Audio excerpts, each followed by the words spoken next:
Assalamualaikum warahmatullahi wabarakatuh. Selamat datang di kelas ekonomi. Ekonomi itu mudah dan berdaya guna.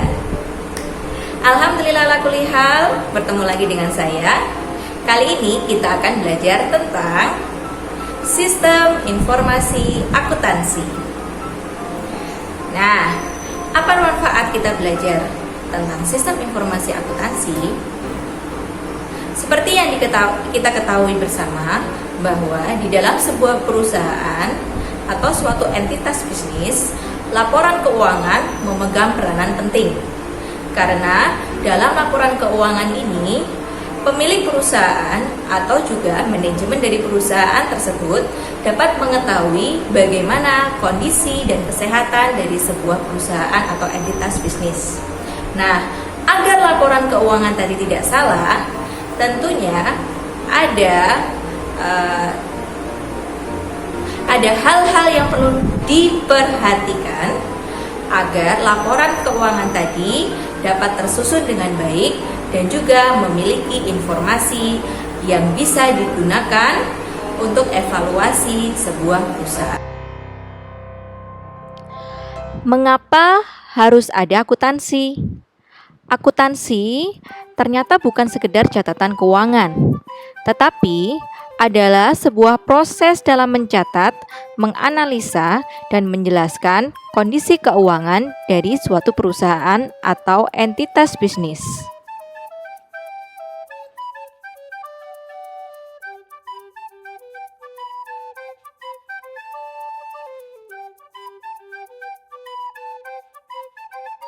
Akuntansi ini awalnya perlu kalian ketahui bahwa akuntansi ini awalnya diperkenalkan sebagai tata buku berpasangan oleh Luca Pacioli pada tahun 1494. Nah, kalau di Eropa sendiri yang digunakan adalah sistem kontinental atau tata buku. Selanjutnya, revolusi di industri di Inggris telah banyak mempengaruhi perkembangan dan pemanfaatan sistem tata buku berpasangan. Nah, sistem kontinental ini akhirnya digantikan oleh Anglo-Saxon, ya, di mana sistem Anglo-Saxon ini banyak digunakan di Amerika Serikat. Nah, karena sekarang semakin maju dalam penerapan teknologi informasi, sehingga berdampak juga di dalam penerapan akuntansi. Nah, untuk saat ini standar yang digunakan di dalam akuntansi di dunia adalah yang pertama IAS. Apa itu IAS? IAS adalah International Accounting Standard. Kemudian ada ISA atau International Standard Audits. Selanjutnya ada IFRS, yaitu International Financial Reporting Standard, serta FAS, yaitu Statement of Finance. Bagaimana di Indonesia sendiri? Nah, kalau di Indonesia kita ada namanya SAK. SAK singkatan dari Standar Akuntansi Keuangan, ya. Nah, di SAK ini pada perkembangannya juga mengikuti aturan yang ada di dunia. Salah satunya adalah mengikuti IFRS. Sehingga di sini ada SAK IFRS.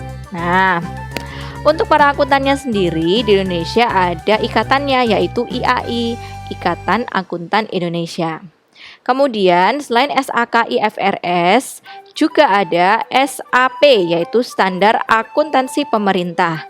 Kemudian juga ada SAK ETAP, yaitu Standar Akuntansi Keuangan untuk entitas tanpa akuntansi publik.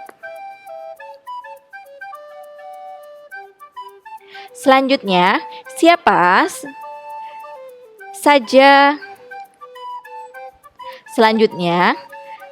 saja pemakai informasi akuntansi?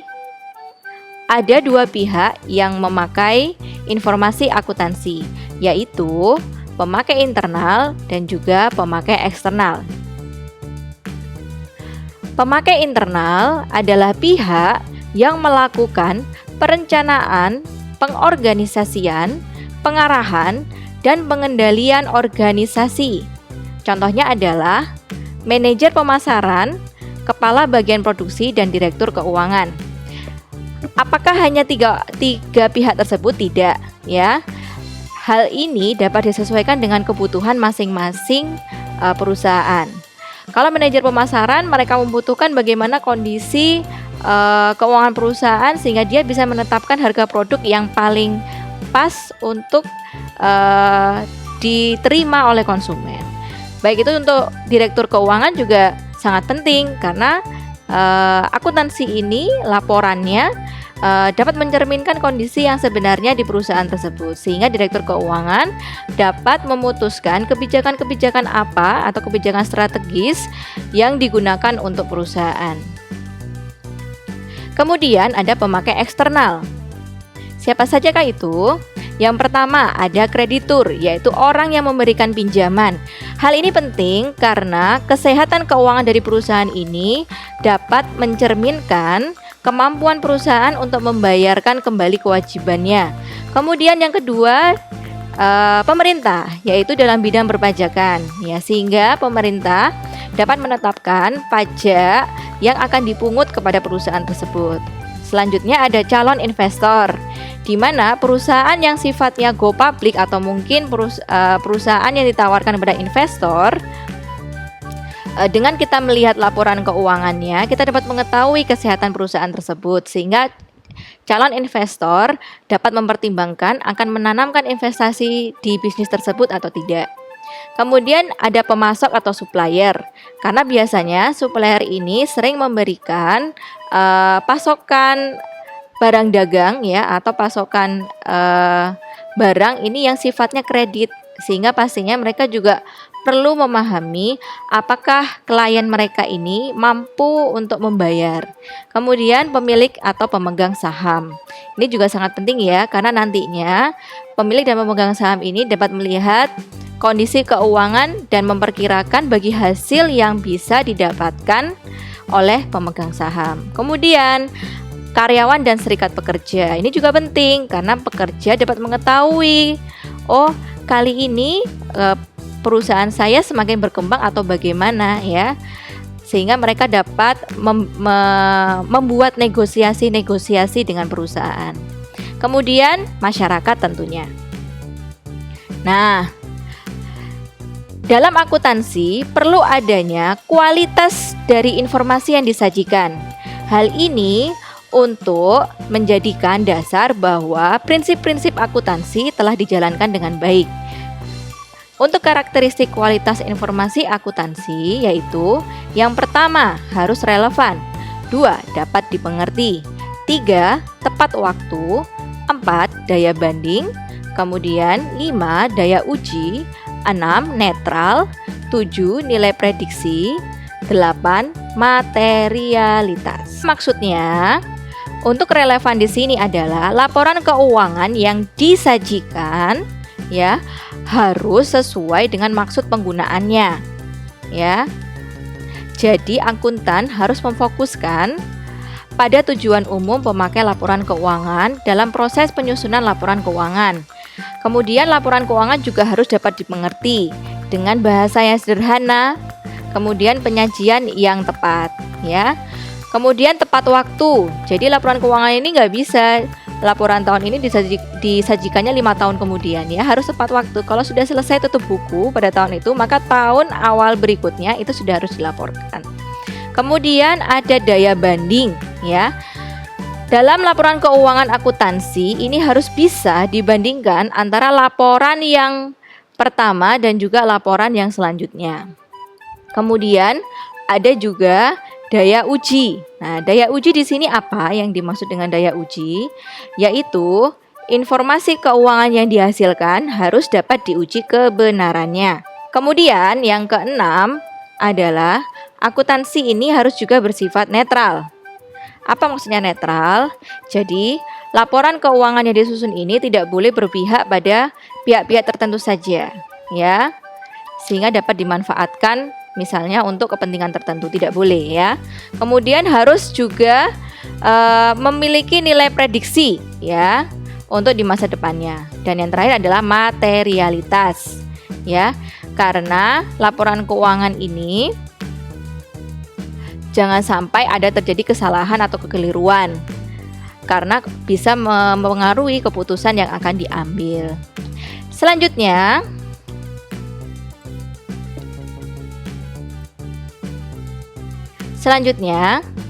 yaitu konsep akuntansi. Ada dua konsep akuntansi di sini, yaitu konsep entitas usaha dan juga ada konsep biaya. Apa itu konsep entitas usaha? Konsep entitas usaha adalah bahwa usaha tersebut dianggap sebagai satuan usaha yang berbeda dengan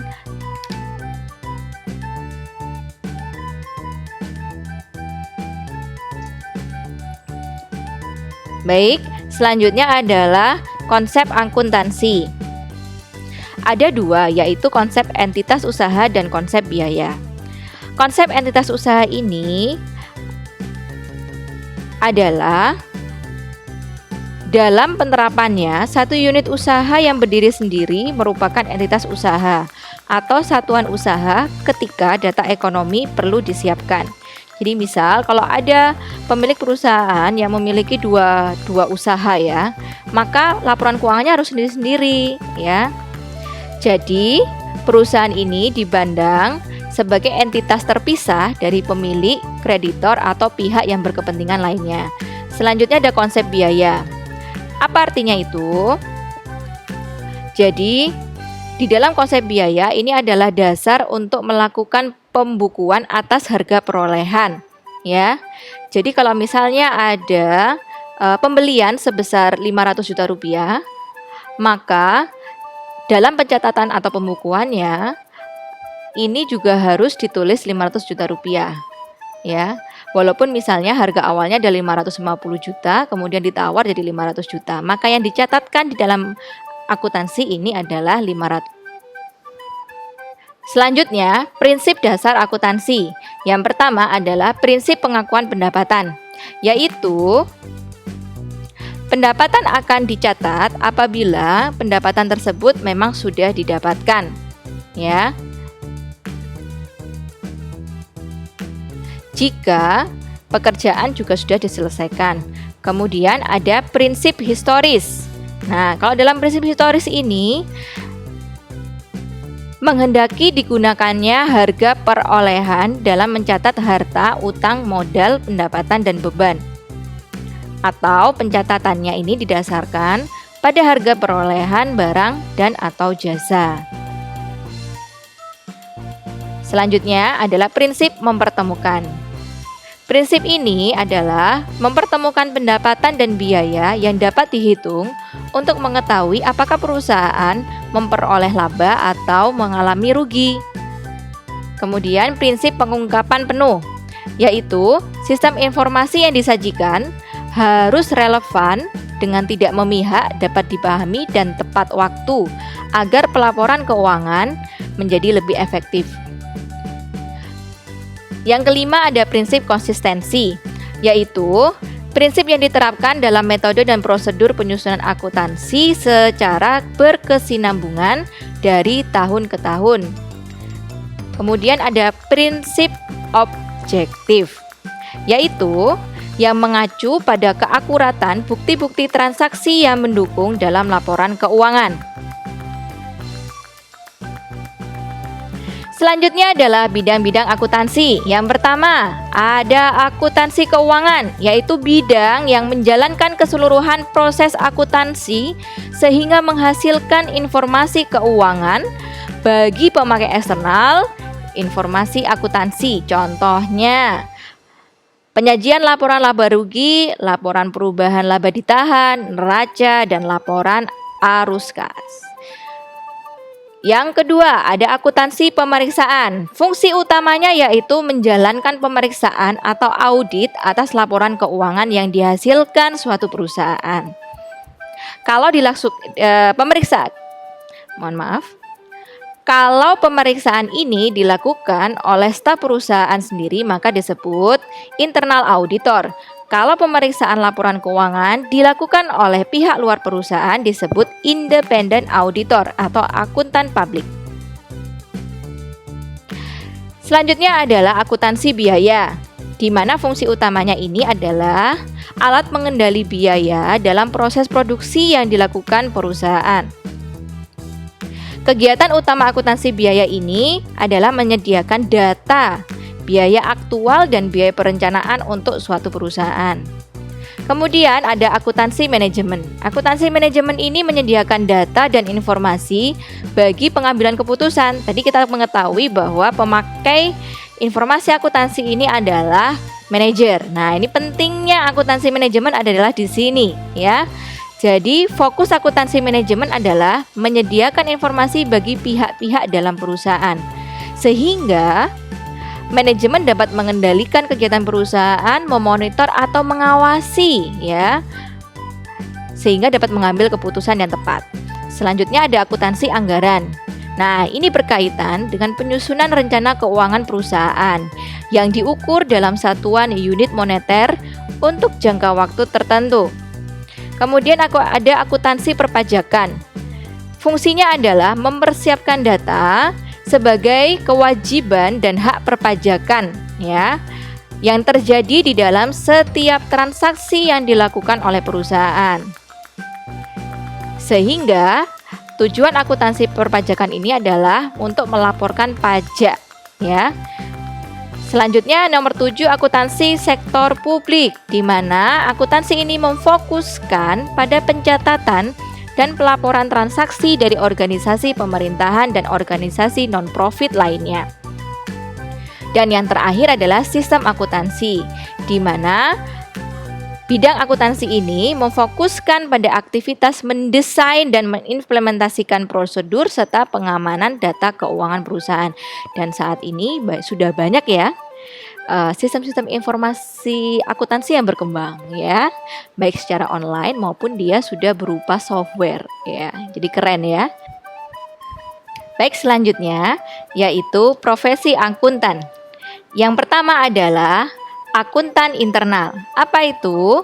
Yaitu orang yang bekerja untuk menyusun laporan keuangan atau yang terkait dengannya, atau yang terkait dengan bidang akuntansi di dalam sebuah perusahaan, ya.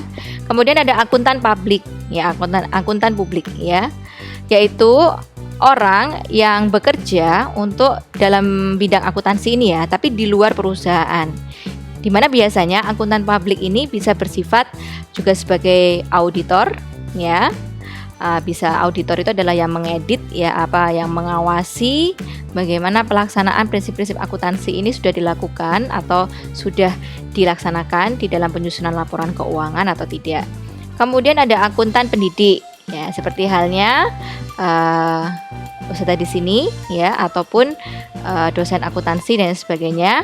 Itu adalah akuntan pendidik. Yang terakhir adalah akuntan pemerintah, yaitu orang-orang yang bekerja di bidang akuntansi, ya, di mana mereka bekerja di pemerintahan. Nah, dalam perkembangan di Indonesia, ya, perkembangan lembaga keuangan, khususnya lembaga keuangan syariah di Indonesia telah banyak mengalami perkembangan yang sangat positif, ya. Sehingga di Indonesia akuntansi syariah ini juga sangat berkembang. Nah, apa sih bedanya akuntansi syariah dan akuntansi yang biasanya atau konvensional? Sebenarnya pada dasarnya prinsipnya sama, ya, dalam pencatatannya, ya. Tapi yang membedakan adalah dalam akuntansi syariah ini, dalam hal yang praktis, ya, dalam penerapannya ataupun teoritisnya harus selalu mengacu pada ketentuan-ketentuan yang bersumber dari hukum Islam, yaitu baik dari Al-Quran maupun Al-Hadis, ya. Jika dalam praktek akuntansi ini terdapat suatu hal yang diharamkan oleh Al-Quran dan hadis, maka di dalam akuntansi syariah ini tidak diperkenankan. Contohnya, kredit yang berbasiskan ribawi, misalnya dengan bunga berbunga, atau ada namanya istilahnya earning management, ya. Nah, apa landasannya? Yaitu ada di surat Al-Baqarah. Nah, ini, ya. Hai orang-orang yang beriman, apabila kamu bermuamalah tidak secara tunai untuk waktu yang ditentukan, hendaklah kamu menuliskannya, dan hendaklah seorang penulis di antara kamu menuliskannya dengan benar, dan janganlah penulis enggan menuliskannya, sebagaimana Allah mengajarkan maka hendaklah ia menulis. Dan hendaklah orang yang berhutang itu mengimlakkan apa yang ditulis itu, dan hendaklah ia bertakwa kepada Allah. Dan janganlah ia mengurangi sedikit pun daripada hutangnya. Jika yang berhutang itu orang yang lemah akalnya atau lemah keadaannya, atau dia sendiri tidak mampu mengimlakkan, maka hendaklah walinya mengimlakkan dengan jujur. Dan persaksikanlah dengan 2 orang saksi dari orang lelaki di antaramu. Jika tidak ada 2 orang lelaki, maka boleh seorang lelaki dan 2 orang perempuan dari saksi-saksi yang kamu ridhoi, supaya jika seorang lupa, maka yang seorang mengingatkannya. Janganlah saksi-saksi itu enggan memberi keterangan apabila mereka dipanggil. Dan janganlah kamu jemu menulis hutang itu, baik kecil maupun besar, sampai batas waktu membayarnya. Yang demikian itu lebih adil di sisi Allah, dan yang lebih menguatkan persaksian dan lebih dekat kepada tidak menimbulkan keraguanmu. Tulislah muamalahmu itu, kecuali jika muamalah itu perdagangan tunai yang kamu jalankan di antara kamu, maka tidak ada dosa bagi kamu. Jika kamu tidak menuliskannya, dan persaksikanlah apabila kamu berjual beli, dan janganlah penulis dan saksi saling sulit menyulitkan. Jika kamu lakukan yang demikian, maka sesungguhnya hal itu adalah suatu kefasikan pada dirimu, dan bertakwalah kepada Allah SWT. Allah mengajarmu dan Allah Maha mengetahui segala sesuatu. Jadi kita diperintahkan untuk mencatat ya. Ini salah satunya adalah kegiatan hutang piutang ya, dan juga boleh mencatatkan transaksi jual beli. Selanjutnya juga ada di surat Al-Mutaffifin ayat 1-3. Kecelakaanlah besar bagi orang-orang yang curang, yaitu orang yang apabila menerima takaran dari orang lain mereka minta dipenuhi, dan apabila mereka menakar atau menimbang untuk orang lain mereka mengurangi. Jadi dalam prinsip akuntansi ini tidak boleh ada kecurangan. Tapi memang pada dasarnya tidak boleh ya, dalam akuntansi konvensional sekalipun tidak boleh juga kita melakukan penipuan ya dalam pencatatan laporan akuntansi. Kalau memang transaksi yang terjadi adalah 1 juta, maka yang ditulis juga 1 juta berdasarkan bukti yang ada. Tidak boleh kemudian dikurangi atau ditambah, gitu ya, agar tidak terjadi peluang ya untuk terjadinya korupsi.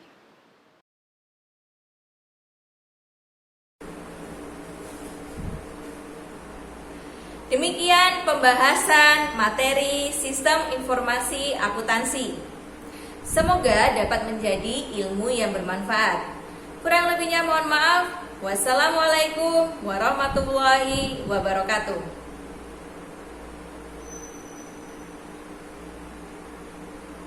Sampai jumpa di pembahasan materi selanjutnya.